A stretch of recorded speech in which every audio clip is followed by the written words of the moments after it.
Pablo Gil. ¿Qué podemos aprender de un inversor con más de 35 años de experiencia en los mercados financieros?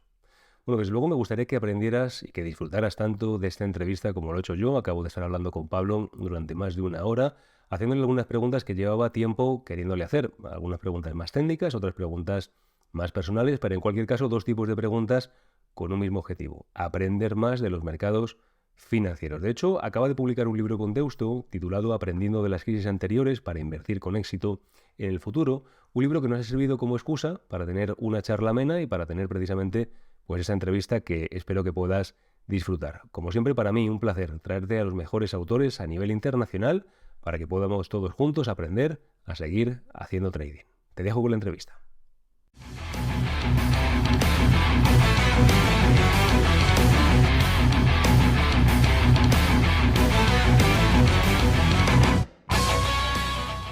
Pues estamos con Pablo Gil para este número 55 de Hispa Trading y como siempre, Pablo, un placer tenerte aquí con nosotros, ¿eh? Alejandro, el placer es mío. Es un placer siempre estar contigo y debatir sobre cualquier tema que tenga que ver con economía. Yo contigo no me atrevo a debatir, solamente a compartir y a preguntarte y aprender, ¿eh? Yo contigo no debato.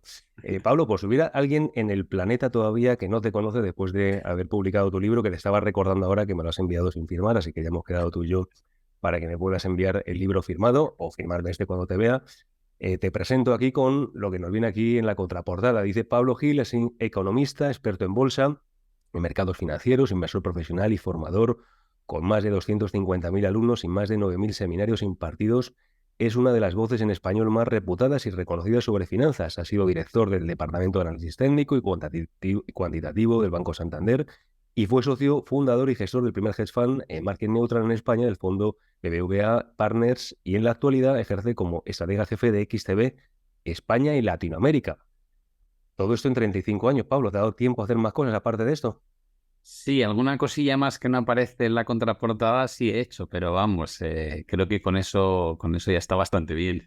Bueno, mira, y por supuesto se nos olvidaba decir también que lo podéis seguir en las redes sociales, en Pablo Gil Trader. Ahí recomendamos, los canales de Pablo, donde desde luego pues hay mucho que aprender. Y Pablo, nada es nada, más que nada, oye, en nombre del mundo del trading, agradecerte pues todas las aportaciones que haces, porque desde luego es un lujo escucharte, aprender de ti y luego sobre todo también que has venido a poner bastante seriedad a lo que es el mundo de la formación en el trading. Hasta ahora, hasta hace unos años no tan bien vista, y desde que llegaste tú, desde luego se ha podido ver cómo gente profesional con un perfil tan cualificado es capaz de dar formación. Así que yo no sé cómo te sientes, Pablo, cuando seguramente te escribe la gente y te agradece tanto el trabajo que estás haciendo.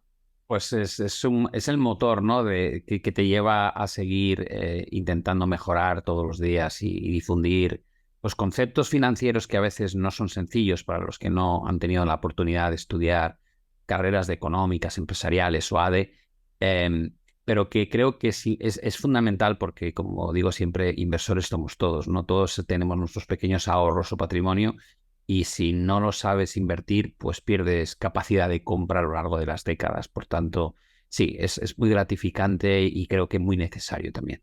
Interesante. ¿Has visto, Pablo, desde el tiempo este que llevas en la formación, has visto que el nivel de cultura financiera ha ido avanzando algo o estamos estancados todos como inversores y cometemos los mismos errores una y otra vez? Bueno, digamos que la información cada vez es más general y tal vez ahí está el riesgo, ¿no? Que hay un altavoz para cada persona que quiera decir algo y no todos los que lo dicen tienen los conocimientos que deberían tener antes de exponerse al público.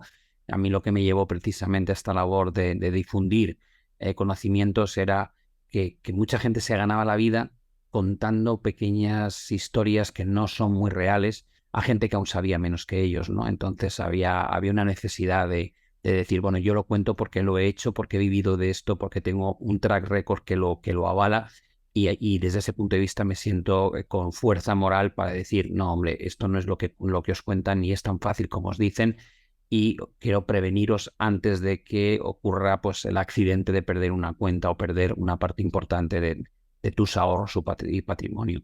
Será una carrera de fondo, hemos empezado y seguramente más gente se unirá a esta labor, pero todavía hay muchísima propaganda y publicidad engañosa en Internet respecto a todo tipo de activos y toda la gama de posibilidades de inversión, ¿no? Y eso está ahí, va a ser muy difícil erradicarlo. Qué interesante. Y de ahí tu libro, Aprendiendo de las crisis anteriores para invertir con éxito en el futuro. Si tuvieras que resumir, Pablo, en, no sé, en 3 frases, todo el libro este, que imagino no habrá sido nada fácil escribir, y luego con el detalle que has hecho una labor de investigación, porque es verdad que ese uno tiene recuerdos, ¿no? Pero hasta el detalle que has vivido, que has detallado algunos acontecimientos, ¿no? En algunas crisis, ¿cómo podríamos resumir o cómo podría resumir este libro? Así alguien de entradilla. Mira, una de las cosas que más me incitó a escribir el libro, yo hablo con antiguos amigos gestores de otros fondos, ¿no? Que hemos compartido en la vida profesional, pues labores similares. Y en general, cuando hablábamos estos últimos años, decíamos, es que la gente no es muy consciente de lo anómalo que es el periodo que llevamos viviendo desde el año 2009 en adelante, ¿no? El hecho de que dure tanto tiempo lo convierte en normal, pero no lo es. Y solamente aquellos que llevamos no 15 años, sino 35 o cerca de 40 años en los mercados, podemos poner en contexto fácilmente la situación anómala que se vive a día de hoy y la mentalidad que se ha instaurado entre los inversores. A mí me hace más gracia porque me pasa lo mismo cuando miro a los referentes a los que yo sigo, como Ray Dalio, y te empiezan a hablar de la crisis que ellos estuvieron gestionando en el año 80, ¿no? Yo lo veo como histórico y ellos lo cuentan como yo estaba ahí y sé lo que ocurrió. Y fuera de lo que es la materia puramente financiera, recuerdo cuando mis abuelos me hablaban del hambre, de la escasez, ¿no? De la guerra. Y, y por más que intentas entenderlo, yo no puedo percibir ese problema como aquellos que pasaron hambre de verdad, ¿no? Entonces, el libro lo que busca es recordar a la gente, uno, que las crisis no son algo que ocurren cada 50 años, que están aquí continuamente y que hay veces que las crisis pueden ser devastadoras, ¿no? Que no solamente son crisis en bolsa, que hay crisis en renta fija, que hay crisis en materias primas y que hay megacrisis en los mercados de divisas que provocan un cambio completamente de régimen. Por tanto, mi intención era contar la historia como la he vivido yo en primer plano en el mundo financiero, con lo que he tenido que lidiar, cómo ha cambiado mi manera de ver esas crisis desde que no sabía nada y estaba muy ilusionado ahora que soy mucho más conservador y que creo que el éxito de un buen gestor es la gestión del riesgo más que el retorno positivo. Y por otro lado, recordar que muchas veces el impacto en tu activo no proviene de un problema en tu activo, sino de un problema en otro activo, pero que en un mundo globalizado se extiende como la pólvora, ¿no? Y esa era un poco la idea de este libro de Aprender a Invertir, basándote un poco en las crisis anteriores, ¿no? Para que se entienda que probablemente seguiremos teniéndolas tal y como las hemos tenido durante los últimos 40 años. Interesante, porque claro, podríamos decir que es un libro que casi no se escribe. Me cuentas muy bien en el libro, en una de las páginas, que estudias en Estados Unidos, descubres la carrera de informática y ahora, amigo, quieres estudiar informática o bellas artes. ¿Alguna vez en medio de estas crisis te has arrepentido de la decisión que tomaste y hacer caso a tus padres de ir por una carrera con más salidas profesionales o te veías pintando cuadros más tranquilamente? Bueno, mis padres en ese sentido al menos me ofrecieron la posibilidad. Bueno, mi padre se gastó un dineral porque en aquella época no había ordenadores personales apenas, eran más, algunas empresas tenían, y me compró un ordenador, ¿no? Y me dijo, si te he dicho que te voy a permitir aprender informática, evidentemente hizo una apuesta enorme y siempre tuve un ordenador bastante potente para aquellas épocas con los que juguetear, aprender, indagar. Y por el lado de Bellas Artes, es verdad, no prosperé en ese camino, pero sí tuve profesores de dibujo, eh, siempre pintado y dibujo. De hecho, una de mis hijas, la más pequeña, ahora se va a matricular en Bellas Artes y me parece fabuloso. Así que no he tomado nunca lo he visto como algo que me tenga que arrepentir de ello. He podido aprender informática de otra manera, he podido dedicarme más en hobby que no profesionalmente al tema del arte. Y bueno, me doy con un canto de los dientes. Creo que por el lado de mi formación en economía me ha ido bastante bien. Entonces, es verdad que las bellas artes pues ahí quedaron, ¿no? Pero podríamos decir que el análisis técnico es un arte, siguiendo un poco con la idea, Pablo. Bueno, digamos que el análisis técnico no es que sea un arte, pero lo que está claro es que en función de quién lo hace, el resultado varía notablemente. Es decir, a mí cuando me dicen el análisis técnico no vale para nada, digo, no, hay gente que analizando desde la perspectiva de análisis técnico no vale para nada y gente que es muy brillante, ¿no? Pero ocurre en todas las disciplinas. Con lo cual, en lugar de matar la disciplina, mata al que empuña esa disciplina, ¿no? Puedes ensalzarlo o puedes matarlo, dependiendo de lo bueno o malo que sea. Creo que el análisis técnico tiene un potencial enorme y el hecho de que nos acompañe desde hace ya muchas décadas demuestra que aporta un valor brutal a la gestión, ¿no? Sobre todo desde el lado del timing, a la hora de decidir cuándo quieres implementar las cosas. Muy interesante, también lo explicas en una de las partes del libro. Podríamos entonces decir, Pablo, que hay más malos artistas que mal arte, entonces, que no es un arte tan subjetivo, sino que hay más malos Y artistas. digamos que es como si yo criticase la cocina porque no soy buen cocinero, ¿no? De Y acuerdo. incluso tú te vas a un buen restaurante y descubres lo maravilloso que es la elaboración de un buen plato, ¿no? Eh, Porque yo sea malo cocinando no debes cargar contra eso. Yo creo que sí, hay malos artistas, por supuesto, y creo que una demostración de eso es cuántos buenos analistas ves en el mercado y cuántos buenos traders. Hay una proporción muy diferente, ¿no? Análisis bueno, hay bastante.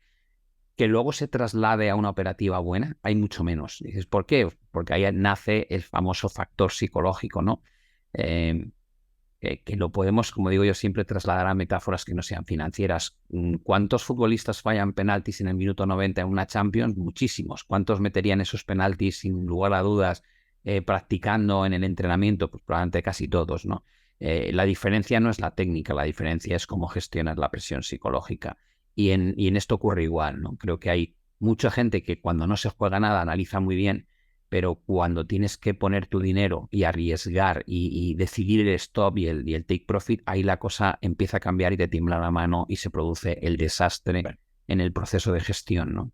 Muy bien, dicen los americanos, ten un plan, pero ejecuta tu plan, ¿no? Si tenemos plan, pero sin ejecutarlo, es verdad, ¿no? Eso es cierto. Todos somos muy buenos entrenando, ¿eh? Al tenis, al pádel o lo que sea, ¿no? Luego el partido es diferente. Pero una de las defensas del análisis técnico precisamente está en el por qué los patrones son recurrentes, Pablo. Alguien que quizá quiera adentrarse en este mundo, ¿por qué los patrones sí son recurrentes y podemos confiar con cierta eh, éxito en ellos?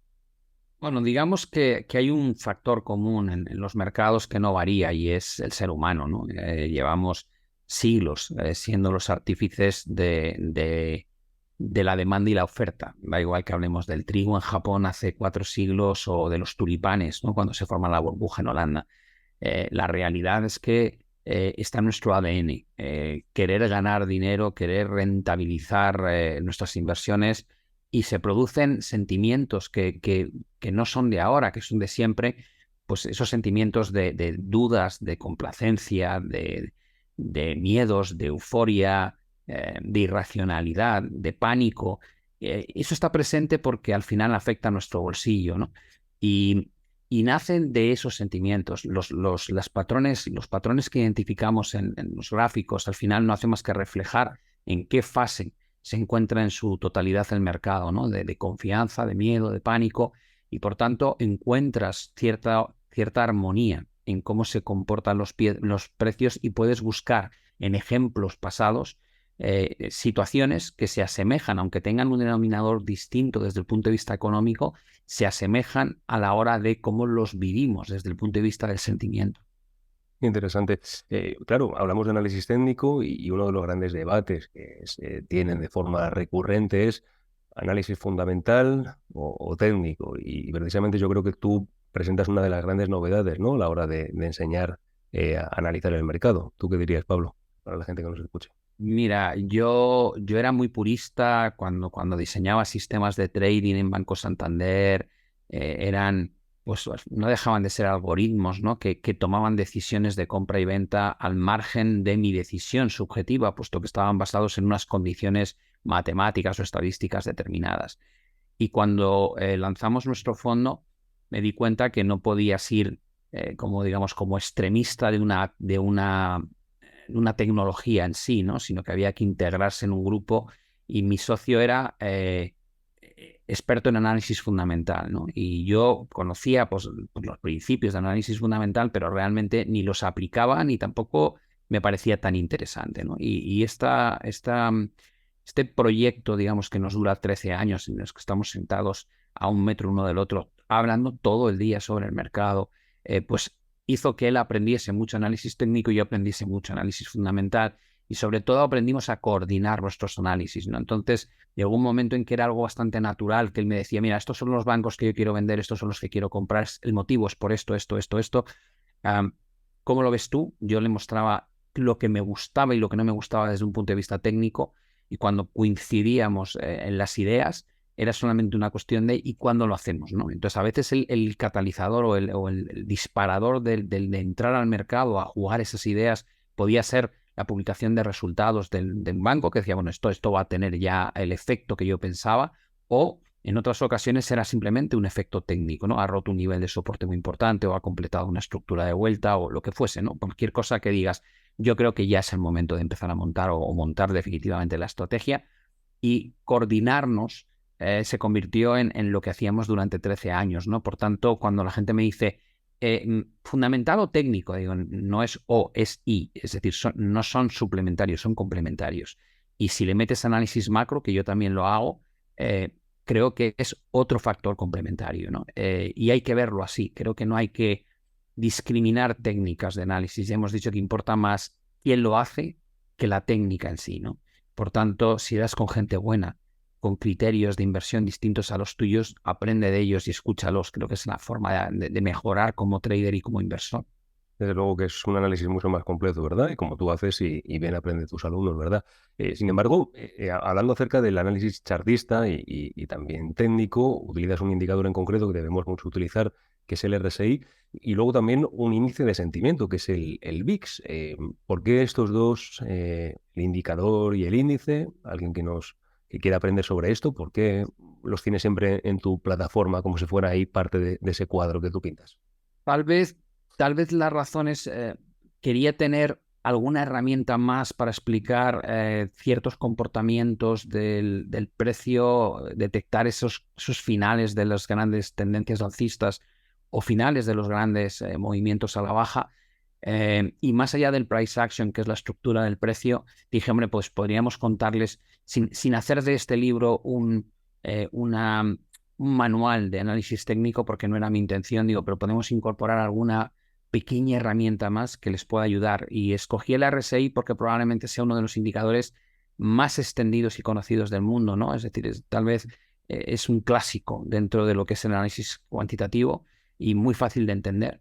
Y el VIX, evidentemente estás hablando de la volatilidad del S&P 500, y alguien podría decir, ¿y por qué no el V-Stocks, la volatilidad del Eurostoxx? Digo, bueno, seamos francos, la primera potencia económica del mundo es Estados Unidos, la bolsa de referencia es el S&P 500, en mi opinión, y lo cierto es que cuando Estados Unidos está cerrado vemos que los mercados se quedan sin liquidez, ¿no? Es decir, que tenemos una dependencia bastante clara de lo que pasa en Estados Unidos y luego eso se extiende a nivel global en el resto de las bolsas. Por tanto, me parecía que era el indicador adecuado y es una forma de medir el nivel de complacencia o el nivel de miedo o el nivel de máximo estrés que vive el inversor ante las distintas crisis. Podríamos haber utilizado el spread de crédito entre el crédito de buena calidad y el de mala calidad, sí, pero ya tienes que empezar a explicar el mercado de crédito, tienes que empezar a explicar qué es un bono basura.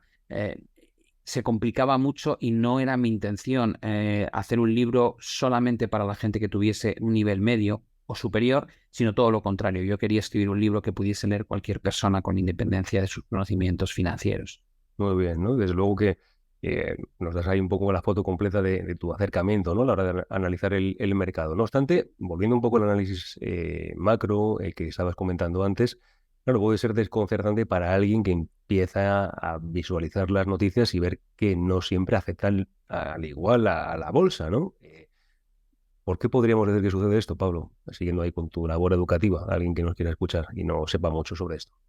Bueno, lo más bonito probablemente de los mercados es hasta qué punto pesa el factor psicológico, ¿no? Yo dedico mucho tiempo a hablar de esto en el libro porque creo que es el gran desconocido de los mercados y lo que realmente le rompe los esquemas a la persona que empieza a invertir, ¿no? Hay veces que sale un mal dato en el calendario económico y la bolsa sube y se quedan como diciendo, es que no lo entiendo, es que ¿Por qué pasa esto? Un buen dato y la bolsa baja.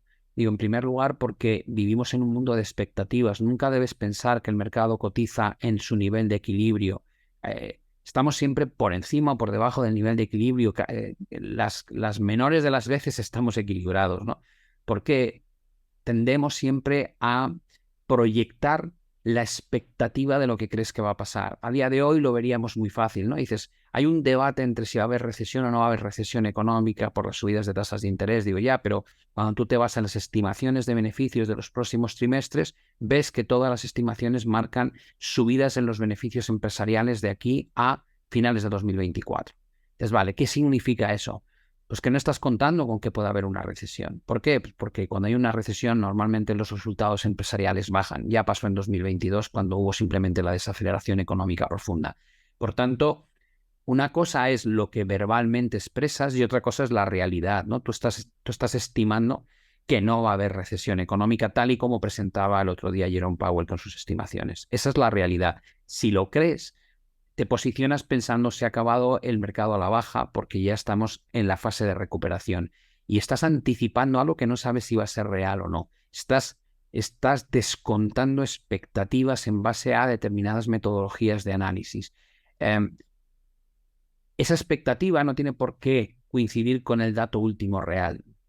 Y eso es lo que genera una gran incomprensión por parte de muchos traders, ¿no? Se ha salido un mal dato, digo, ya, pero es que tú no estás trabajando el dato de hoy, estás trabajando lo que crees que va a pasar en el futuro. Con lo cual, lo que realmente cambiaría el comportamiento del mercado es cuando algo que ocurra en el presente te haga modificar tu expectativa futura. Entonces sí que vas a ver un cambio en el comportamiento de la dirección del precio. Entender esa mecánica y que a veces la expectativa se cotiza con mucha antelación, es algo que tienes que aprender a hacer, ¿no?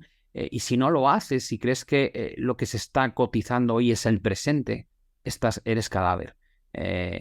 Y de ahí que, bueno, pues sea tan interesante, ¿no? Jugar con dónde se posiciona el mercado, en base a qué se posiciona el mercado y qué puede hacer que cambie esa manera de pronosticar el futuro, ¿no? Eso es lo que te va a dar la clave. Qué buena explicación.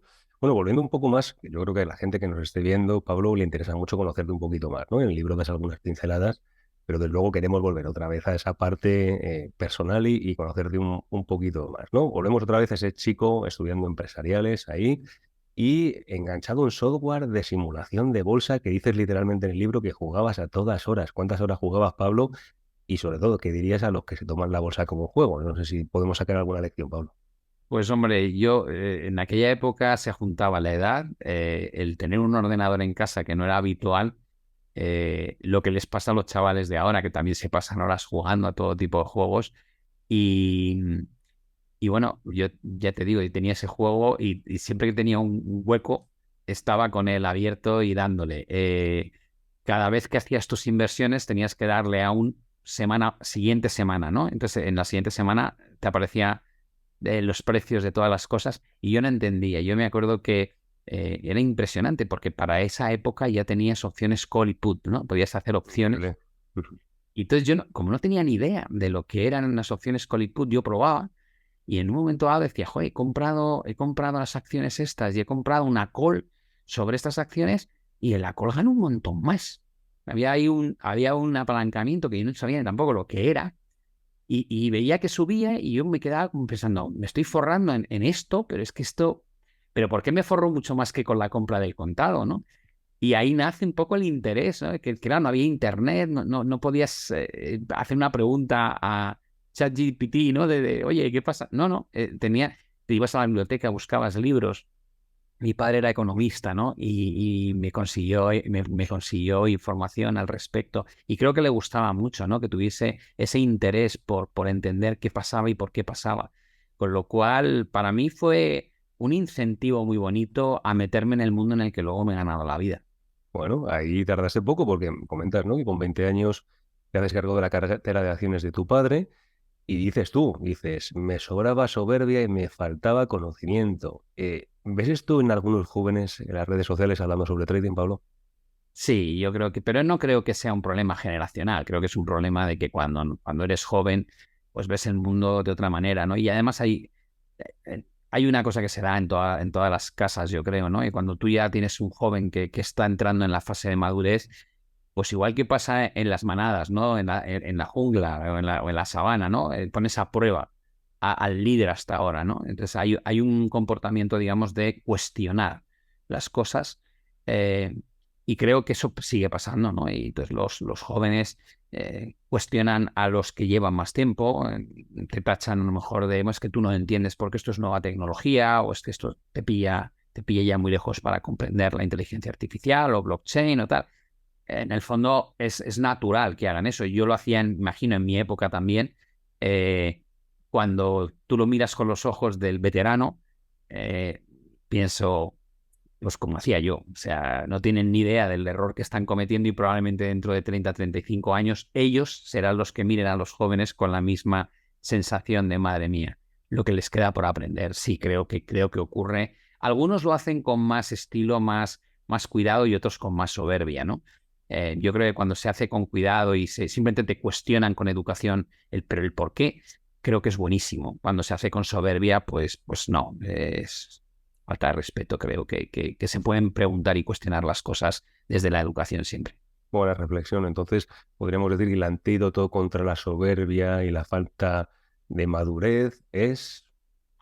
La cura de humildad que te llega después cuando descubres que yo recuerdo que cuando estaba en las criptomonedas arriba del todo, mis hijos les decía, tenéis que vender al menos la mitad de lo que habéis comprado y tal. ¿Pero por qué tal? Mis amigos, digo, olvídate de tus amigos, digo, tú ya le has sacado más de un 100% de rentabilidad, cierra algo, con eso tienes un colchón, ya no puedes perder. Intentaba explicarlo, ¿no? Y, y sí, y el comentario generalizado es que tu padre no sabrá mucho de bolsa, pero de esto no se entera. Luego cuando de repente eso baja a 15.000, un silencio sepulcrar, ¿no? Nadie habla de nada, nadie habla de criptomonedas en casa ya. De repente como que se ha enfriado, ¿no? El tema. Y pasó lo mismo con los meme stocks, con los NFTs y un montón de otras cosas. Y dices, ¿y cómo lo sabías? Digo, si no es que no es que sepa concretamente más que tú de esto, es que simplemente llevo en el mercado casi 4 décadas y he visto esto repetirse tantas veces que al final dices, es cuestión de tiempo que ocurra, ¿no? Pero sí, es cuando se produce lo que tú estás avisando que puede pasar, cuando de repente te ganas el respeto de esta gente y no antes. Interesante. Bueno, hablando acerca de experiencia, porque es cierto, ¿no? Una cosa es la teoría, otra cosa es la práctica. Cuentas, pues, una de tus experiencias queriendo vender acciones de tabacalera en la bolsa de Valencia. La teoría la tenías clara. No sé qué falló aquí, Pablo. Y Bueno, el que no tenía era conocimiento en absoluto de nada, no, ni sabía que en aquella época existían corros y que se reunían durante un espacio de tiempo muy concreto y que no siempre había operaciones y que había más liquidez, pues, en las plazas de Madrid, por ejemplo, que en otras plazas. Y entonces tú lo vas viendo, claro, no había internet, tú abrías el periódico, mirabas los precios y decías, bueno, qué absurdo, ¿por qué no lo vendes allí en lugar de en Madrid, que está más alto, ¿no? Pero ni me paraba a mirar o no me paré a mirar la fecha de la última cotización, ¿no? Entonces, bueno, pues era una forma tan distinta de operar, ¿no? Y ibas allá a la oficina del banco con tu boleta, con tu papel, diciendo, quiero que me des para rellenar, para vender X unidades o acciones de tabacalera. Marcabas la plaza. Eh, y ya te digo, y el tío que estaba ahí en la ventanilla, me imagino que me miraría como diciendo, ¿de dónde ha salido este indocumentado, no? Y al día siguiente, claro, cuando fui a... ¿Cómo se ha ejecutado? No, todavía no se ha vendido. La verdad es que son lecciones, ¿no? A mí me parece que es muy bonito recordar los grandes errores que se cometen de jóvenes, eh, porque de eso nace probablemente el interés por mejorar, ¿no? De cada error, de cada crisis mal gestionada, aprendes muchísimas lecciones que luego puedes llevarte contigo para ser mejor inversor en el futuro. Y yo cometí todos los errores de los principiantes. bueno, todo fue bien hasta el año 87, tu primera crisis.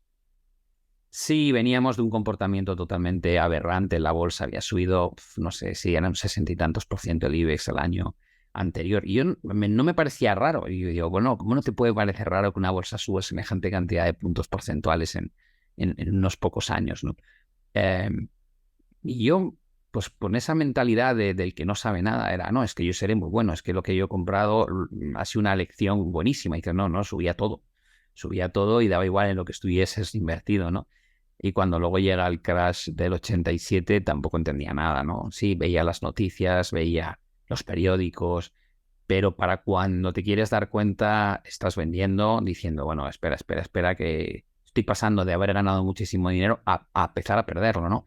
Y te sales cuando realmente deberías estar comprando, ¿no? O sea, tardas tanto en actuar y fue tan rápido el desplome que en una semana yo cambié mi opinión de alcista a bajista casi en la parte última del desplome, ¿no? Y luego cuando ves que recupera, pues es el primer revolcón grande de mercado, ¿no? Me estoy forrando, me está costando dinero y de repente te sales y ves que todo repunta y recupera y se te queda una cara de tonto como diciendo, bueno, más vale que empiece a estudiar un poco y a aprender cómo funciona esto, porque está claro que no sé nada. Vaya elección, imagino, ¿no? Leí otro día una frase muy buena de un autor que decía, no hay que confundir una tendencia alcista con la habilidad. Entonces, me gustó la frase. ¿Se puede aprender entonces las pérdidas, Pablo, a pesar de esas experiencias que estás comentando? Creo que se aprende más de las pérdidas que de las ganancias. Cuando pierdes dinero, lo primero que ocurre es que entre lo que tú pensabas que iba a ocurrir y lo que ha ocurrido hay una gran diferencia. Y a partir de ahí es un caso de un máster, ¿no? ¿Qué ha ocurrido? ¿Qué ha pasado? ¿Por qué se ha dado esta situación? ¿Cuándo debería haberlo detectado? ¿Qué síntomas hubo previos, ¿no? A veces te lo explica gente que sabe más que tú, que escribe un artículo, hace un comentario, o lo has leído pero no te lo has creído y vuelves a ese artículo y dices, jo, mira, este tío, qué listo fue. Sí, creo sinceramente que es ridículo tapar lo que haces mal porque es la semilla de hacerlo mejor bien en el futuro. Por tanto, hay que ser, no digo según ocurre, no hay que ser un masoca, no hay que ser alguien que le guste fustigarse, ¿no?, con los errores, pero al cabo de un tiempo, cuando se te ha quitado ya el cabreo de encima, está muy bien volver hacia atrás, mirar lo que hiciste, el por qué lo hiciste y aprender de esos fallos que has podido cometer, ¿no? Y de ahí otra crisis, la del 92. ¿Aprendió el Banco de Inglaterra algo, Pablo, con esa situación? No sé si la quieres contar. Sí, bueno, yo creo que más que Banco de Inglaterra, lo que aprendimos todos es que las situaciones que son inestables acaban por explotar, ¿no? Hay una época en la que se intentaba mucho controlar el tipo de cambio, ¿no?, para dar estabilidad a las economías. Más adelante lo volvimos a vivir con el PEC que hacían las divisas de los tigres asiáticos al dólar. Al final, si tú te anclas una divisa, más vale que tu economía fluctúe muy similar a la divisa a la que te has anclado, porque si hay diferencias grandes en términos económicos, no, es un tipo de cambio artificial. Y tarde o temprano ese tipo de cambio artificial te va a llevar a una situación de explosividad que no vas a poder controlar, ¿no? Y yo creo que durante toda mi carrera he visto que los desequilibrios no se pueden mantener eternamente, ¿no? Y cuanto más desequilibrado es, peor es el ajuste después. Entonces yo en el año 92 creo que fue una lección. Dices, ¿cómo puede ser que un par de gestores como Soros y Druckenmiller eh, consigan doblegar a un Banco de Inglaterra? Dices, no es que este fondo doblegara a un Banco de Inglaterra, es que el Banco de Inglaterra intentaba mantener una posición que no era defendible, es decir, un equilibrio totalmente inestable que por mucho dinero que metían ahí, lo único que hacían era retrasar lo inevitable, ¿no? Y eso te da una idea de todos los desequilibrios enormes que puedas ver en los mercados hoy, deberías ser consciente de que no se van a poder mantener de forma estructural. Pueden tardar años en colapsar, pero tarde o temprano colapsan. Y cuanto más tarde en ocurrir, más severo será el ajuste posterior.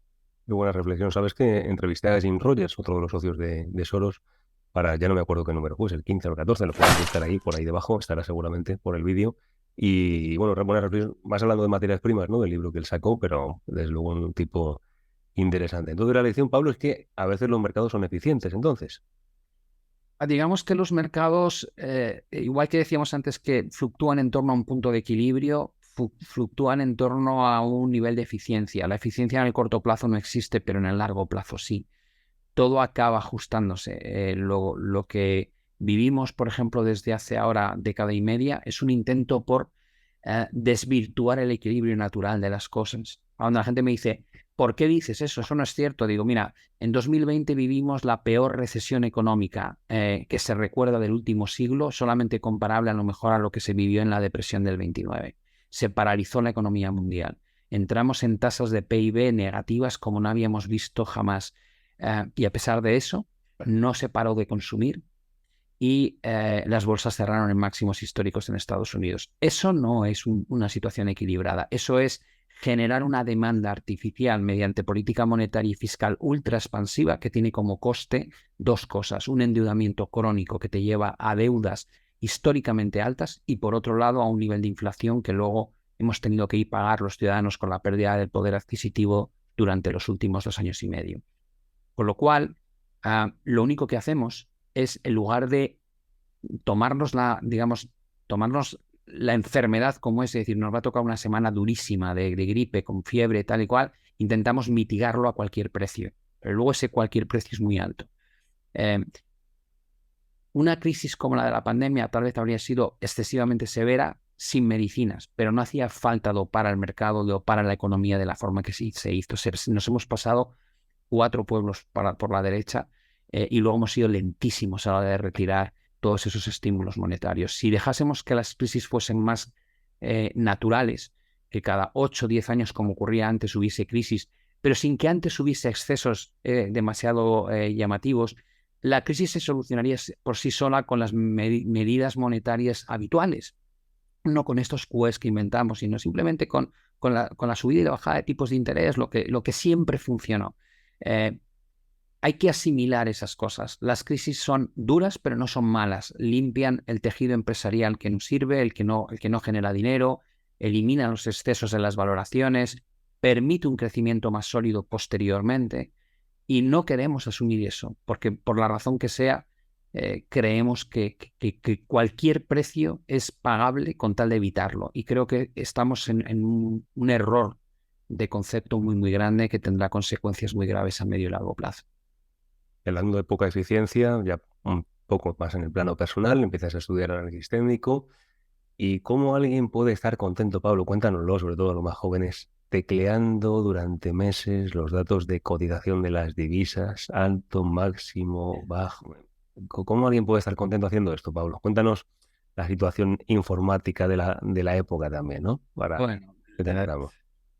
en aquella época los ordenadores iban a una velocidad tan lenta que cuando yo, por ejemplo, quería generar un gráfico, pues lo lanzaba antes de irme a desayunar y a la vuelta del desayuno, media hora más tarde, lo veía. Para eso antes había que darle los datos porque no existía internet, no existía la información online que tenemos hoy, y la única manera de alimentarlo era tecleando, como para entendernos, como si tecleases en una Excel una base de datos, ¿no? Con sus columnas de la hora, o sea, en este caso no es la hora, sino el día, la apertura, el alto, el bajo y el cierre. Y como no tenías esos datos, a mí me los mandaban desde Nueva York, ¿no? En unas cajas con sobres gigantescos en papel continuo, y yo empezaba. Y decía, bueno, ¿cuál era lo bonito del tema? Digo, pues que cuando acabe voy a poder ver la evolución en este caso del dólar marco, ¿no? Que de otra manera no podría verlo, ¿no? Lo más que veías era esos gráficos pequeñitos en las ediciones Salmón de los periódicos financieros los domingos, ¿no? No había otra fuente de gráficos, con lo cual yo estaba deseoso, es decir, yo puedo verla todos los días, no tengo que esperar al domingo, ¿no? Para mí era una pasada. Y además te permitía verlo en semanal, en diario, en mensual, o sea, era alucinante. Entonces, bueno, aprendes a teclear. Yo todavía, mis hijos me miran y me dicen, ¿cómo puedes teclear en el keypad numérico de tu teclado sin mirar a una velocidad de vértigo? Digo, pues que me pasé 1 año y pico haciendo eso, con lo cual, claro, es como el que aprende a escribir. Yo también escribo con todos los dedos en el teclado porque di 1 año de clases de máquina de escribir en Estados Unidos, con lo cual dices, es algo que todavía lo recuerdo, y cuando tecleo pienso, esto viene de cuando yo tenía 20 años o 21 años o 22 y estaba en Banco Santander. Pero sí, era la forma en la que accedías a la información, ¿no? Y para alguien de ahora sería inaudito, dirían, ¿pero qué me estás contando? Pero también les parece inaudito que pudiésemos quedar con amigos si no llevásemos un móvil, ¿no? Y si no aparecía tu amigo, ¿qué hacías? Porque te final como diciendo, es imposible, digamos, bueno, pues esperabas 1 hora y luego te ibas a casa, y al día siguiente cuando le veías te decías, oh, me dejaste colgado, tal. Bueno, era como vivíamos en aquella época, ¿no? Y creo que haber estado ahí en los inicios de los mercados financieros es muy bonito. Muy bien, ¿no? Hemos mejorado ahí en algunos aspectos, en otros hemos empeorado, obviamente, ¿no? Pero qué interesante reflexión. Hablando acerca del Forex y de los datos, me gustó mucho cuando cuentas en el libro un poco para que se vea un poco el día a día de lo que es la operativa en una mesa en un banco. Eh, ¿Qué era el Buba? ¿Era el monstruo del Forex? ¿O quién era Buba? Y cuando llamaba, ¿qué pasaba? ¿Y qué hacíais, Pablo? Cuéntanos un poco en el contexto. Qué interesante, ¿eh? El BUBA era el Bundesbank, era el Banco Central Alemán que se caracterizaba por ser muy disciplinado, ¿no? Y no era nada amistoso con los inversores. Normalmente cuando el banco alemán decidía intervenir, el tipo de cambio del marco am, era, era con la intención de pillar al mercado a contrapié. O sea, a diferencia de lo que pasa hoy, que los bancos centrales te tratan con algodones y te cuentan con antelación de varios meses qué es lo que van a hacer y por qué lo van a hacer y que no va a afectar a la economía, en aquella época era todo lo contrario. Cuando el Bundesbank salía, era porque a lo mejor el marco se había apreciado mucho, no querían que se apreciase tanto y esperaba el momento que más daño hacía para levantar el teléfono. Entonces llamaba a los bancos, a los jefes de tesorería del departamento de Forex, y les pedían cotización, ¿no? Entonces te llamaba, tú recibías una llamada y se identificaba que era el Bundesbank el que estaba al otro lado de la línea y acto seguido te pedía cotización, te decía cómo cotízame marco contra dólar marco. Y entonces, bueno, tú sabías normalmente que venía en contra de la tendencia, con lo cual ya te colocabas un poquito escorado, ¿no? Con la demanda más baja posible, sin que fuese muy cantoso y la oferta, y te abrías todo lo posible. Y el tío, ni corto ni perezoso, te enchufaba cantidades ingentes. Te decía, pues tuyos 30 millones. ¿Cómo sigues? ¿Cómo sigues? Es cotízame otra vez. Eh, entonces, claro, entre que estaba recibiendo el palo, el jefe de mesa normalmente pues, bloqueaba el teléfono y pegaba el grito de me están enchufando, soltad, soltad, como diciendo, pásale el marrón a otro, ¿no? Y entonces tú empezabas a vender agresivamente, mientras a ti te estaban vendiendo también agresivamente, y eso se trasladaba al mercado de forma muy rápida, ¿no? Empezabas a ver las cotizaciones, en las llamadas, sonaban todos los teléfonos, sabías a lo mejor que estaba con otro banco en paralelo, con lo cual la presión era brutal y normalmente era una escabechina, ¿no? Se montaban unos movimientos brutales en muy poco tiempo. eh, y sí, era una experiencia, claro, ver a todo el mundo chillar a la vez con dos teléfonos muteando, intentando colocarle el marrón al siguiente. Tampoco sabías cuántas veces te iba a enchufar posición, con lo cual no te podías pasar de largo, pero sí, era muy entretenido. ¿Están manipulados los mercados entonces, Pablo? Bueno, no, yo no lo llamaría manipulado. Yo lo que llamaría es que a la situación actual de los mercados, lo que creo que hay es eh, un interés malsano por trasladar un mensaje de cuidado extremo a los inversores. Creo que eso no hace falta y es contraproducente. Es decir, creo que el forward guidance no es algo que debiera hacerse. Creo que eh, eh, no habría que tenerle tanto miedo a las recesiones económicas, habría que dejar de forma natural que ocurriesen. eh, y lo que hizo Bernanke en el año 2012 creo que fue uno de los mayores... Perdón.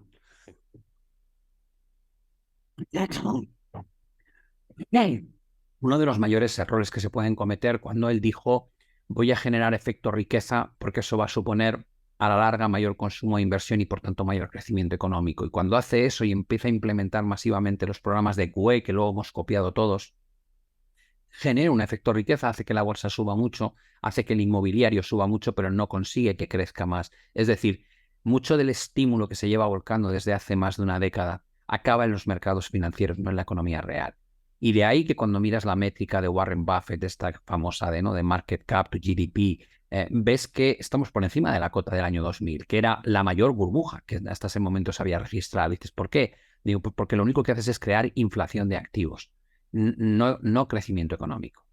Y el mejor ejemplo lo tienes en el que lleva haciendo estas barbaridades más tiempo, que es Japón, ¿no? Y dices, cuando tú miras el PIB de Japón en términos absolutos, olvidémonos del nivel interanual, y descubres que el PIB japonés de hoy es como el del año 1993, dices, madre de Dios, no han crecido nada en 30 años. Y ahora la bolsa se está aproximando a los máximos históricos. Te da una idea de para qué sirve esta política de endeudamiento crónico e inyección continua de liquidez, control de la curva de tipos, tipos de interés reales negativos no generan crecimiento, generan una distorsión de los mercados financieros. Y desde ese punto de vista creo que los bancos centrales están haciendo muchísimo daño a lo que son los mercados financieros, y espero que algún día, cuando se produzca el ajuste, pues veamos cosas o situaciones muy, muy complejas.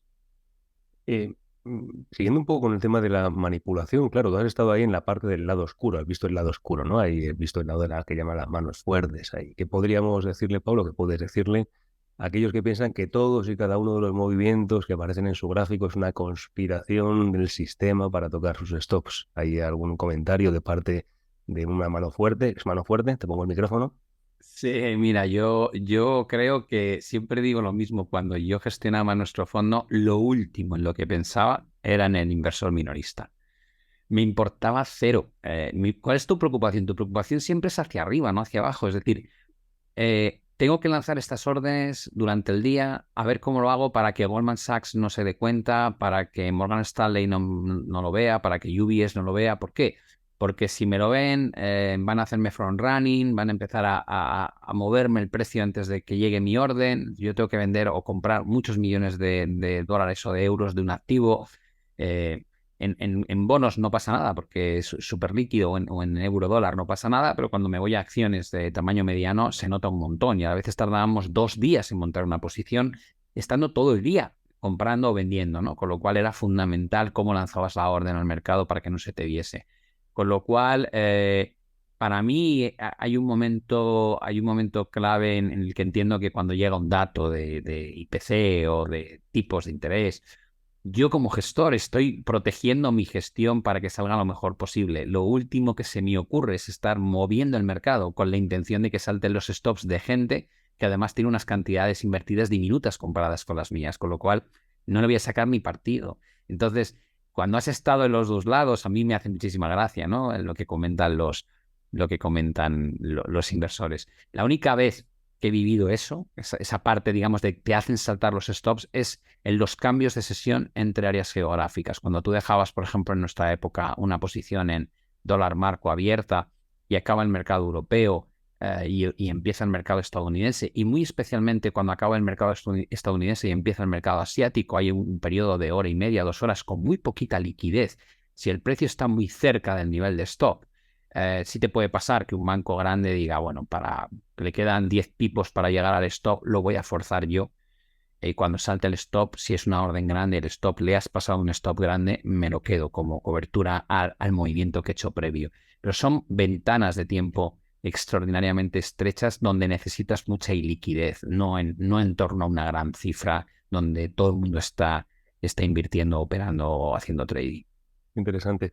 Bueno, no hay manipulación, pero no sé qué me puedes contar de este día, Pablo. Tenemos aquí un 28 de octubre del año 97. Yo no sé si me puedes... Sí, sí, ese día fue muy distinto. Yo lo viví de una forma muy curiosa, ¿no? Porque la bolsa española se desploma y, y curiosamente, después del desplome tremendo a raíz de la crisis de divisas, empieza la recuperación. Y recuerdo que llamaron a todos los jefes de área de la tesorería, yo estaba en Banco Santander en aquel momento, les llamaron y estuvieron reunidos como 1 hora y pico. Y cuando bajaron a la sala, recuerdo la frase de hay que comprar bolsa. Y dices, ¿cómo que hay que comprar bolsa? Sí, hay que comprar bolsa. Y comprando. Pero vamos a ver, sí, pero ¿por qué? Bueno, porque lo han dicho. Y ¿cómo que lo han dicho? Que lo han dicho de arriba. Que lo han dicho de arriba, que compréis. Es decir, hubo un mandato de comprar la bolsa. Y de hecho, cuando acaba la sesión a las 5:30, la bolsa no para. La bolsa sigue abierta. Y dices, pero ¿por qué no empieza la subasta que suele empezar a las 5:30 hasta las 6:25? Y dices, no, porque se va a extender el horario. Digo, ¿y esto se extendió? No me acuerdo si era media hora más o 45 minutos más, porque estaba recuperando un ritmo espectacular, ¿no? O sea, dices, digo, ¿qué ha habido aquí? Digo, pues que evidentemente ahí sí hubo una manipulación increíble, ¿no? Por parte del mercado. Ha habido momentos en la historia, cuando digo que no hay manipulación me refiero de forma estructural, ¿no? Pero hay momentos clarísimos, ¿no? Cuando te prohíben los cortos en los bancos, ¿no? En la crisis periférica, o cuando se instauran los límites de volatilidad. O sea, dices, el mercado se está desplomando y lo paras. ¿Por qué? Lo paras para que la gente no entre en pánico. Y si ves que abres y vuelve a haber pánico y te pasa varias veces, lo paras definitivamente. O sea, es manipulación. Claro que es manipulación. Cuando tú no prohíbes a los gestores que puedan comprar o vender libremente, estás manipulando. Cuando los bancos centrales son los principales compradores de la deuda pública que emiten los gobiernos, es una manipulación, porque es como si el árbitro de un partido de fútbol de repente salta y cabecea, ¿no? Tú estás aquí para regular, no para comprar. Y eso lo hacen ya todos. Es decir, claro que hay manipulación, ¿no?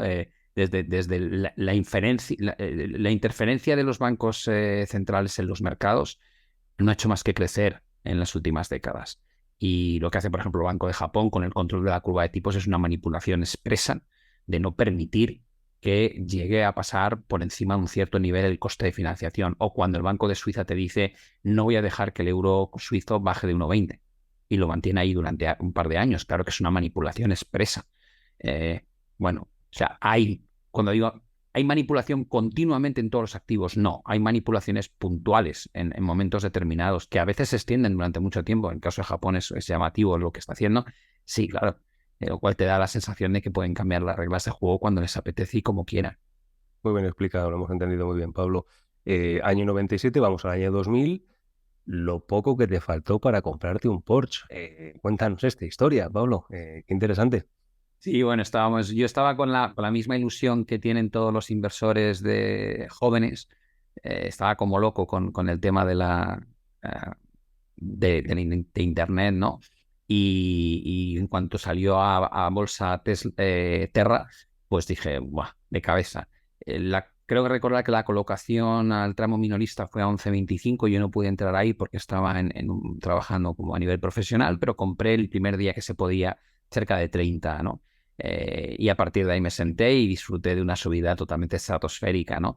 Además, cuando compras con un precio base bajo, pues claro, a medida que va subiendo el valor, cuando ya vale 100, ¿no? Si sube un 10%, sube a 110, pero si tú lo tienes comprado a 30 y pasa de hasta 110, la subida tuya es muchísimo más grande, ¿no? Es que en lugar de un 30, en un 10 es un 30%, con lo cual claro, yo veía cómo aumentaba y yo sí me acuerdo que los compañeros me decían, ¿cuándo vas a aguantarlo? Y yo decía, cuando me pueda comprar un Porsche, yo quería comprarme un 944, ¿no? En aquella época era un Porsche que a mí me encantaba.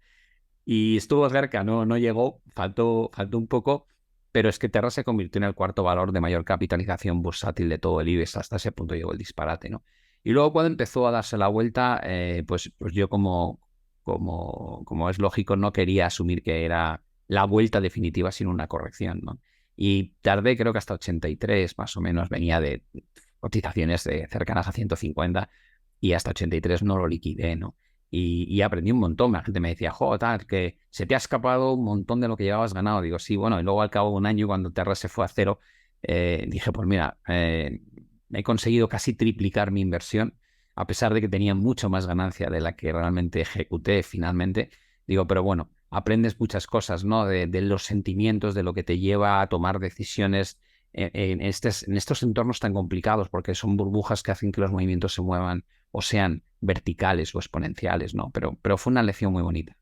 ¿Y puede alguien triplicar su inversión y estar frustrado? ¿Hay alguna lección de esto, Pablo? Por supuesto, yo siempre he dicho que el inversor es un tío muy insatisfecho, ¿no? Porque si tú compras Apple a 10 y te lo quitas a 30 es una operación espectacular, pero luego ves dónde llega Apple y te sientes un desgraciado, ¿no? Con lo cual, salvo que te salgas cerca del máximo, normalmente tienes una sensación de podía haberlo hecho mucho mejor. Cuando pierdes, también puedes hacer esta reflexión, pero no todo el mundo la hace. Hay mucha gente que cuando pierde he perdido, ¿no? Entonces te digo, pues mira, si cuando ganas te sientes mal porque podías haber ganado mucho mal y cuando pierdes te sientes mal porque has perdido, vas a estar sintiéndote mal la mayoría del tiempo, ¿no? Hay que aprender a gestionar también eso. Muy bien, ¿no? Interesante. La idea de Howard Marks decía que las peores inversiones se dan comprando los peores activos en los mejores momentos, decía, ¿no? Decía, me gustó también la frase. Bien, hablas también de tu compañero José sobre el tema de las acciones tecnológicas. Un poco te escuchábamos antes, ¿no? Tú antes eras más purista, pues seguías análisis técnico más puro. pero tu compañero te avisaba de la locura de la valoración de algunas acciones tecnológicas. Y estaba lo cierto, pero subieron un 500%. ¿Es por esto que es tan difícil el trading, Pablo? Sí, digamos que él tenía toda la razón del mundo y luego se plasmó en 2001 y 2002, ¿no? Pero es que la irracionalidad dura tanto tiempo, las tendencias tienen tanta inercia, entonces es muy difícil, ¿no? Cuando tú transmites a la gente, cuando a mí me dicen, estás muy negativo, digo, no te engañes, estoy muy negativo con el modelo económico, estoy muy negativo porque creo que lo que estamos haciendo va a tener un coste enorme y lo vamos a tener que pagar. Pero eso no quiere decir que esté vendiendo, eso no quiere decir que en todo momento lo que haga sea jugar movimientos a la baja. Yo no entendía el disparate del 2021 y estaba comprado, ¿no? Hasta que detecté un pequeño cambio de tendencia. Dices, ¿por qué? Pues porque sé que dura mucho el disparate. Con lo cual, hay veces que soy consciente y estoy muy incómodo invertido en algo porque creo que no va a ser sostenible, pero por otro lado digo, bueno, pues hasta que el mercado no me dé la señal de que se acaba esta fiesta, pues no me voy a apear, ¿no? Eh, diferenciar entre lo que para ti tiene lógica y lo que para el resto del mercado tiene lógica es crucial para cualquier inversor, ¿no? Y más para un trader. Yo he aprendido a nivel de trading que todo vale, es decir, que puedo estar comprando por muy disparatada que sea la situación, porque la tendencia es muy clara y las oportunidades son al alza y viceversa a la baja. Como inversor de medio largo plazo, ahí tomo decisiones muy distintas porque se trata de posiciones que voy a mantener durante a lo mejor años, ¿no? Entonces, a mí la gente me dice, eh, ¿se te está escapando la bolsa? Digo, no se me está escapando la bolsa porque he invertido en inmobiliario, porque que va fenomenal, porque he invertido en bonos que me dan una rentabilidad muy segura y sin riesgo, porque he comprado la bolsa china y porque me voy a la cama súper tranquilo. Es decir, porque creo que es muy difícil que evitemos una recesión profunda con todo lo que hay, con las subidas de tipos, con el endeudamiento crónico, con la vuelta a la disciplina fiscal en 2024 en Europa. Hay un conjunto de señales que a mí me hacen que no estar invertido en Europa me resulte agradable y busco otras alternativas que hay a patadas en el mercado donde puedo obtener rentabilidades similares, pero con mucho menos riesgo y mucha menos intranquilidad, ¿no? Y en eso consiste para mí gestionar bien a medio y largo plazo. No es ganar lo máximo posible, es ganar con la mayor calidad posible. Perfecto, desde luego el timing es vital, ¿no? Una Sí, cosa es estar en lo cierto y otra cosa es acertar el momento totalmente, correcto, ¿no? totalmente. Qué bueno. Hablando acerca del timing, hablando un poco del fondo que gestionabas, Pablo, para conocerte un poquito mejor, un fondo que se va poco a poco transformando, tú muy bien lo explicas en el libro, de nuevo invitamos a todos los que nos están viendo en este vídeo a que puedan ver el libro de Pablo, que es luego súper interesante. Y ahí comentas que al final se transforma como en un fondo de market neutral. ¿Qué es un fondo de market neutral, Pablo? Básicamente es el mismo concepto que subyace en el mercado Forex, ¿no? Cuando tú compras un par de divisas o lo vendes, estás haciendo una apuesta relativa, ¿no? Dice, yo compro euro-dólar. Digo, si compras euro-dólar es porque crees que el euro lo va a hacer mejor que el dólar, y si lo vendes, porque crees que el dólar lo va a hacer mejor que el euro, y así en cualquier divisa, libra-yen, australiano-neozelandés, lo que sea. Y dices, bueno, cuando tienes un fondo market neutral, no estás especulando sobre si la bolsa va a subir o bajar, si un banco va a subir o bajar, si una materia prima va a subir o bajar, sino quién lo va a hacer mejor.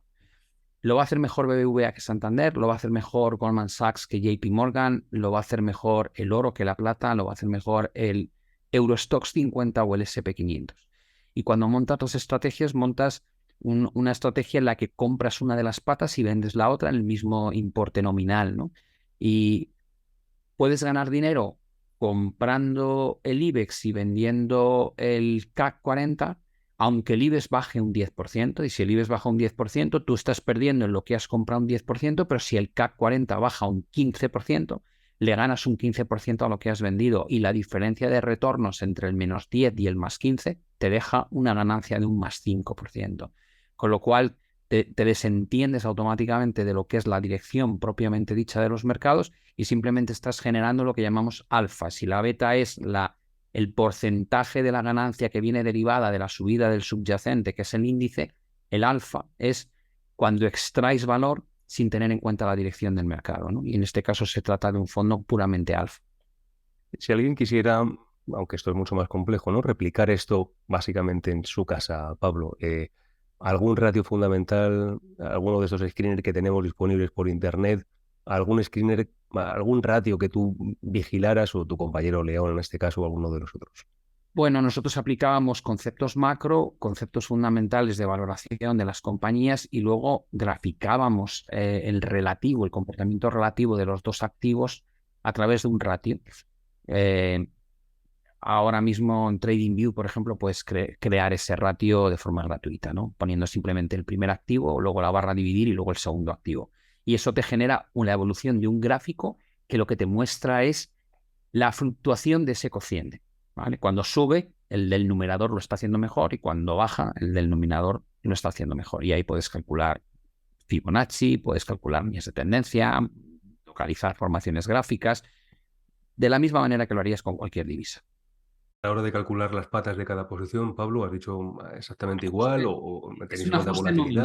volatilidad? Nosotros hacíamos ajuste nominal, es decir, mismo importe en ambas patas. Lo que pasa es que cuando la posición se empieza a mover, imagínate que una de las patas no se mueve y la otra sube un 10%, ¿no? Y dices, ¿qué ocurre? Dices, pues que tienes un 10% más de ganancia en la posición de tu cartera y el otro sigue igual, está descompensada, con lo cual a la hora de tomar beneficios puedes tomarlos compensando digamos, volviendo a ajustar nominales o puedes simplemente reducir la mitad de cada uno. Eso es una decisión ya casi más concreta de cómo lo quieres gestionar, pero en movimientos que son porcentualmente muy grandes, porque si no son muy grandes, la descompensación de importes es tan poco relevante que no merece la pena perder tiempo ahí. Interesante. Hablando acerca de tu etapa como gestor, Pablo, ¿cómo vive un gestor especializado en acciones bancarias la mayor crisis bancaria que ha existido? Tú cuentas alguna pincelada en el libro, pero no sé, danos un poco ahí Bueno, impresiones. yo creo que eso es una experiencia que es imposible preverla previamente y te somete a un nivel de estrés y de dudas sobre todo lo que tú sabes, ¿no? Porque de repente te enfrentas a algo que te parecía imposible, ¿no? Eh, que empiezan a quebrar decenas de bancos, ¿no? Y las dudas que nos llegan, nosotros hablábamos con clientes que eran institucionales, eh, que te están preguntando, ¿no? Bueno, ¿va a colapsar el sistema financiero? ¿Qué hacemos? Te preguntaban incluso a nivel personal, gente que tenía mucho dinero, ¿qué hacemos? ¿Llevamos el dinero a Suiza? ¿Lo meto en una caja fuerte en un banco en Suiza? ¿Tú crees que es seguro? ¿Mejor en Luxemburgo? Eh, Empiezas a plantearte cosas que dices, ¿pero de qué estamos hablando? O sea, que tu dinero en un banco no esté seguro. Y entonces, ¿qué hago?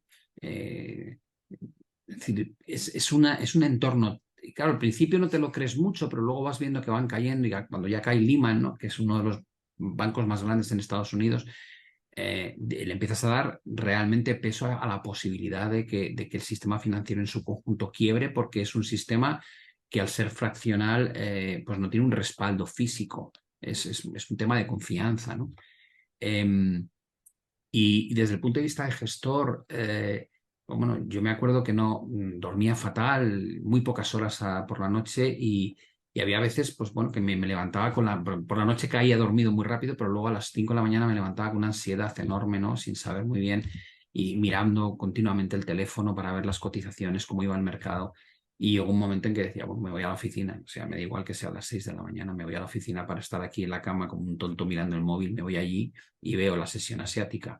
Eh, sí, te salen canas, pierdes pelo, pero la preocupación es extrema. Aprendes sobre ti mismo y la capacidad de sufrimiento, lo que no está escrito. Descubres que el límite del sufrimiento está a años luz de lo que tú pensabas. Y bueno, pues es un máster, ¿no? En el que probablemente aglutinas conocimientos que en otras circunstancias habría estado a 10 años sin conseguir. Hasta que poco después escuchamos, el Banco Central Europeo está dispuesto a hacer lo que sea necesario para preservar el euro y creedme, será suficiente. ¿Quién dijo esto, Pablo? ¿Qué pasó? Y yo no sé si podemos sacar alguna lección. Y también, Bueno, ¿es el mercado una cuestión de apuestas? No sé, son mil preguntas en una. Contesta la que quieras. ahí va cambiando un poco ese punto de inflexión que te comentaba antes, ¿no? De Mario Draghi cuando se pone la capa de héroe y viene un poco a decir que, que ha conseguido el beneplácito del norte de Europa y que va a financiar a los gobiernos del sur. con las cantidades que hagan falta, ¿no? Que cualquier deuda que emita Italia, España, Portugal, la va a comprar el BCE si no la quiere comprar otro, y eso trae la calma automática a los mercados, ¿no? En el momento en que está garantizada la financiación, pues de repente los inversores dicen, bueno, pues si tengo aquí este backstop, si no hay riesgo ya, ahora me lanzo y compro, ¿no? Y eso hizo que ni siquiera se tuviese que utilizar el programa AMT en aquel momento, ¿no? Pero es un arma de doble filo, ¿no? Porque empiezas a utilizar, es como luego el QE ilimitado, ¿no? Al que acudimos en 2020. Llega un momento en que dices, bueno, cuando ya empiezas a mandar un mensaje al mercado de no se preocupen ustedes que puedo crear tanto dinero de la nada como haga falta para financiar cualquier problema existente.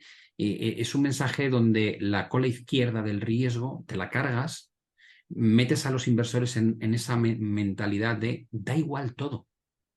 Incluso con la peor recesión de la historia, la bolsa acaba en máximos, da igual todo, y empiezan a no gestionar el riesgo. Si algún día sale mal esta jugada, si algún día los bancos centrales pierden toda su credibilidad o simplemente no quieren volver a estas actuaciones tan dramáticas, volveremos a vivir pues, escenarios dramáticos como los del 2001, 2002 o 2008. ¿No? Con lo cual, bueno, igual que Ben Bernanke dijo lo del efecto riqueza y acordaos del helicóptero Ben, ¿no? Tirando dinero desde un helicóptero si hacía falta para inundar de liquidez el mercado. Esta frase es equivalente por parte de Mario Draghi, ¿no? De whatever it takes, es básicamente decir, haga falta lo que haga falta. Dice, no puedes decir esas cosas, no, tú no, o sea, no puedes, es casi un poco decir, no eres Dios y estás actuando como si fueses el Dios financiero y no debes hacer eso. Hablamos de nuevo otra vez de la manipulación, ¿no? En algunos momentos, ¿no? Claro. Pablo, ya para ir terminando, no te queremos quitar mucho tiempo, que te llevamos aquí más de una hora. Esa es una crisis que hemos vivido y otras tantas que han venido después. Cuentas la China y otras que se han vivido. ¿Cuál es la lección, Pablo, de las crisis que podemos aprender como inversores y qué tienes que decir para aquellos que están comenzando? Bueno, yo creo que lo primero que hay que pensar es que si la historia se lleva repitiendo, aunque sea con denominadores diferentes, ¿no? Lo que provoca la crisis es diferente y el entorno es diferente, mientras el ser humano sea el motor principal de los mercados financieros, tienes que mantener la mente pensando en que lo que has vivido antes lo vas a volver a vivir después. Con mayor o menor intensidad, no va a cambiar. Y por tanto, si crees que eso está intrínsecamente en nuestro ADN, merece la pena tomar las lecciones del pasado y sacar conclusiones que puedas utilizar en el futuro, ¿no?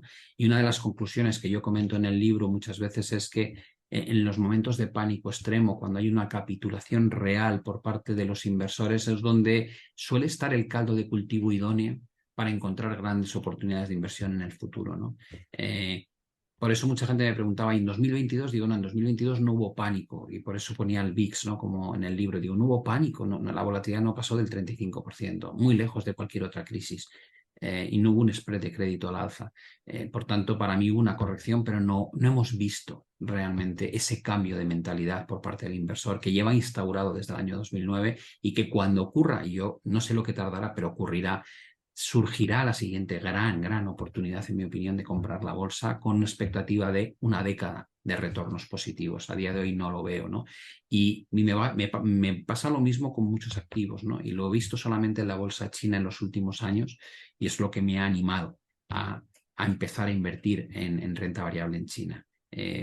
Creo que es una forma, yo al final el último capítulo lo dedico un poco a esto, a contar las cosas que he hecho, porque de alguna manera creo que lo mejor es, como dicen los ingleses, put your money where your mouth is, ¿no? Es decir, haz con tu dinero lo que dices. Bueno, pues estoy contando que esa capitulación para mí es una señal inequívoca de que hay que empezar, se ha producido en China, no en ningún otro lado, ¿no? Y por eso estoy invirtiendo en China. Pues Pablo, hemos disfrutado muchísimo, con los consejos, conocer un poquito más tu libro. Desde luego que vamos a disfrutar muchísimo de su lectura. Recomendamos Easy Reading a todos los que nos están viendo que pueden comprar el libro de Pablo, ya sabes, en ebook y también en formato papel, editorial Deusto, una lectura obligada para poder aprender un poquito más del mercado. Y ya, de cara a nuestros lectores, Pablo, y hablando un poquito más de trading, hacemos un juego. Te había planteado un juego un poco más largo, pero hacemos la versión corta. Yo te digo una frase y tú la completas. Te digo tres frases. En el trading siempre, Hay que mantener la disciplina. en el trading nunca Debes pensar que ya lo dominas. y en el trading a veces. A veces ganas y a veces pierdes, pero es parte de este juego que tienes que entender que, bueno, que son rachas. Pues con esta frase del maestro Pablo Gil nos quedamos. Muchísimas gracias, Pablo. Desde luego que hemos disfrutado mucho. No sé si quieres decir algo a nuestros lectores. No, agradecerte como siempre, Alejandro, la entrevista. Siempre es muy ameno hablar contigo y bueno, pues que nos seguiremos viendo, que probablemente en los próximos años pues hablaremos de esta situación que vivimos hoy ya con una visión retrospectiva y tendremos datos de si esto que decimos se cumple o no se cumple, ¿no?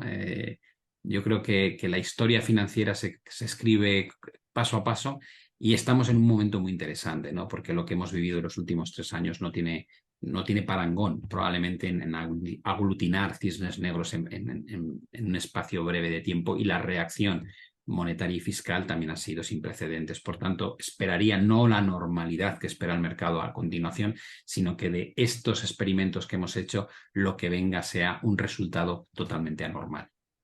Pues Pablo, un placer. Con esas palabras nos quedamos y desde luego a ti que nos has visto en este número de 55 de Hispa Trading, como siempre te digo, buen trading. Muchísimas gracias.